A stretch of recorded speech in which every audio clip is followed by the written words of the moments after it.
আসসালামু আলাইকুম আরহামতুল্লাহি ওবারাকাতুহ। আলহামদুলিল্লাহ, সম্মানিত দিনী ভাই ও বোনেরা, আজকের এই গুরুত্বপূর্ণ ভিডিওটি যে যেখান থেকে দেখছেন এবং শুনছেন সবাইকে আন্তরিক মোবারকবাদ। আজ আমি আপনাদেরকে শেখাতে চাই মাত্র 5 মিনিটে কিভাবে বিড়াল, কুকুর, সাপের বিষ নষ্ট করবেন।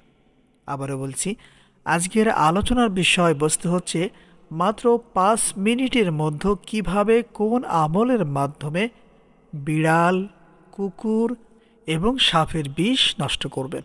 বিস্তারিত জানার জন্য আর এই উপকারী আমলটা শিখে রাখার জন্য সম্পূর্ণ ভিডিওটি দেখার অনুরোধ থাকবে। আর প্রতিদিন ইসলামিক নতুন নতুন ভিডিও সবার আগে দেখতে আপনার পর্যন্ত পৌঁছাতে আমাদের এই ছোট্ট চ্যানেলটি সাবস্ক্রাইব করার অনুরোধ থাকবে। সম্মানিত দিনী ভাই ও বোনেরা, এই আমলটা কখন কিভাবে করবেন পরামর্শ থাকবে। যখন কোনো ব্যক্তিকে বিড়াল, কুকুর অথবা সাপে দংশন করবে অথবা কামড় দেবে, সেই মুহূর্তে আমাদেরকে আমলটা সাথে সাথে করে নেওয়ার চেষ্টা করতে হবে।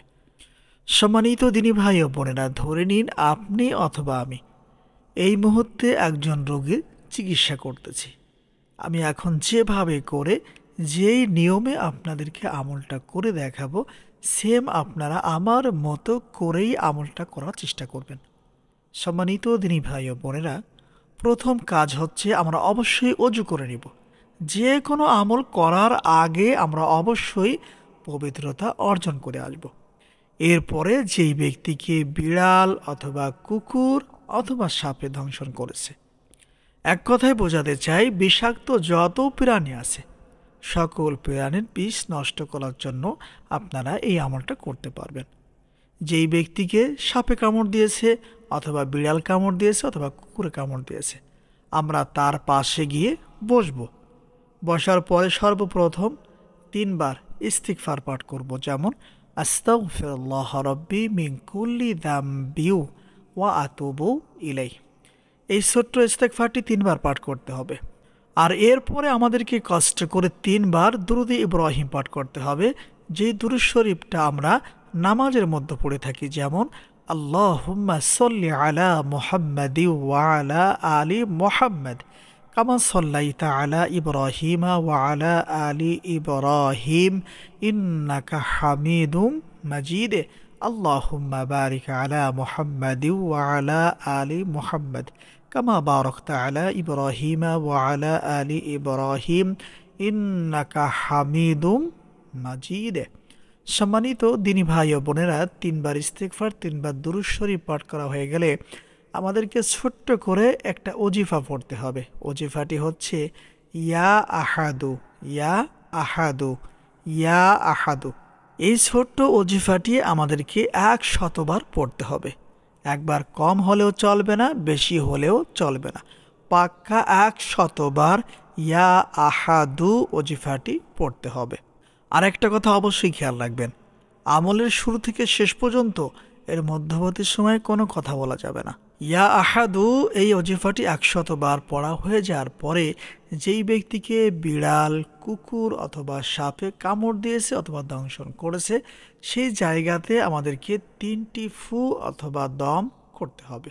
আর এর সাথে সাথেই আমাদের মুখের কিছু লালা যেখানে বিড়াল, কুকুর অথবা সাপে দংশন করেছে সেখানে লাগিয়ে দিতে হবে।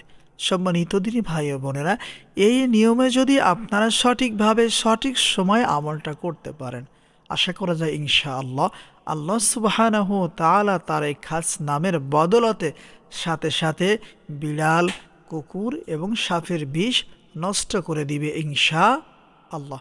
সম্মানিত দিনী ভাই ও বোনেরা, তবে ঈমান, ইয়াকিন, আমল অ্যাকুরেট হতে হবে। আল্লাহ সুবহানাহু ওয়া তাআলার উপরে দৃঢ় বিশ্বাস থাকা লাগবে।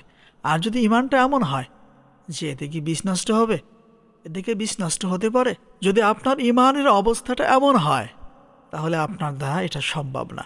আপনার ঈমানের মধ্যে এমন শক্তি থাকা লাগবে, আমলের মধ্যে এমন রুহানি শক্তি থাকতে হবে, যেই শক্তির বদলতে আল্লাহ সুবহানাহু ওয়া তাআলার সাথে সাথে বিড়াল, কুকুর, সাপের সকল বিষ নষ্ট করে দিবে ইনশাআল্লাহ। এজন্য সম্মানিত দিনী ভাই ও বোনেরা, পরামর্শ থাকবে আমলের সাথে সাথে ইমানি শক্তি রুহানি শক্তি এগুলার অনেক প্রয়োজন। এজন্য সবাই চেষ্টা করবেন যেই কাজগুলা করলে, যেই আমলগুলা করলে আপনার ঈমান বাড়বে, আমল বাড়বে, রুহানি শক্তি বাড়বে, সেই কাজগুলা বেশি বেশি করে করতে হবে। আর সদা সর্বদা চেষ্টা করবেন গুনার কাজগুলোকে এড়িয়ে চলার জন্য। যদি আপনার মুখ জবান পবিত্র না থাকে, পাক না থাকে, আপনার খাদ্য যদি হালাল না হয়ে থাকে, তাহলে এর মাধ্যমে উপকৃত হওয়া অনেক কঠিন। এজন্য সম্মানিত দিনী ভাই ও বোনেরা, যারা তদবির জগতে আসতে চাচ্ছেন অথবা আসবেন, আপনারা অবশ্যই সব সাইড খেয়াল রেখে তারপরে আমল করার চেষ্টা করবেন।